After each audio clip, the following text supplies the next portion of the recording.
আসসালামু আলাইকুম ওয়া রাহমাতুল্লাহ।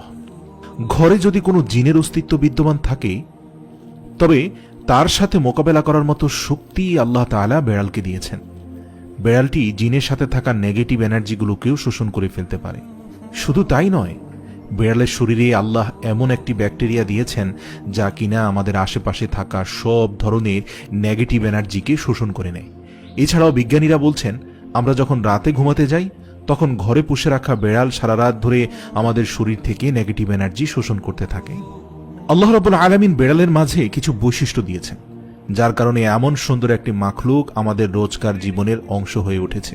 রাসূল সাল্লাল্লাহু আলাইহি সাল্লাম বেড়াল পছন্দ করতেন এবং বেড়াল পালন করার কারণে তিনি তার এক প্রিয় সাহাবীর ছদ্মনাম দিয়েছেন আবু হুরায়রা, যার শাব্দিক অর্থ দাঁড়ায় বেড়ালের পিতা। কেন একজন মুসলিমের বেড়াল পালন করা উচিত? গবেষণা করে জানতে পারা যায়, আজ থেকে ৮,০০০ বছর পূর্বে জঙ্গলের বেড়ালরা খাবারের খোঁজে জনবসতিতে আসতে শুরু করে। সে সময় জমিতে ইঁদুরের অত্যাধিক উৎপাত ছিল।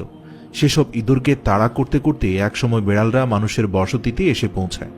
ওই সময়ে জমিতে থাকা ইঁদুরগুলো বেড়ালের প্রিয় খাদ্য হওয়ার পাশাপাশি মানুষের জন্য একটি বড় সমস্যার কারণ ছিল।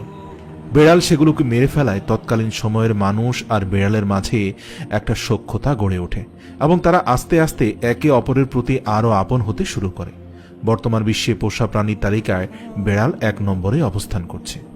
রাসূল সাল্লাল্লাহু আলাইহি সাল্লাম ইরশাদ করেছেন, শুধুমাত্র বেড়ালকে কষ্ট দেওয়ার কারণে এক বনী ইসরাইলের নারীকে কবরে আযাব দেওয়া হয়। মহিলাকে আযাব দেওয়া হয় কারণ বেড়ালটিকে বন্দী করে রাখা অবস্থায় সেই মহিলা বেড়ালটিকে পানাহার করতে দেয়নি, তাকে কোনো খাবারও খেতে দেয়নি, যার কারণে বেড়ালটি মারা যায় এবং এর ফলে তার কবরের শাস্তি নেমে আসে। সহিহ বুখারী হাদিস নম্বর ৩৪৮২।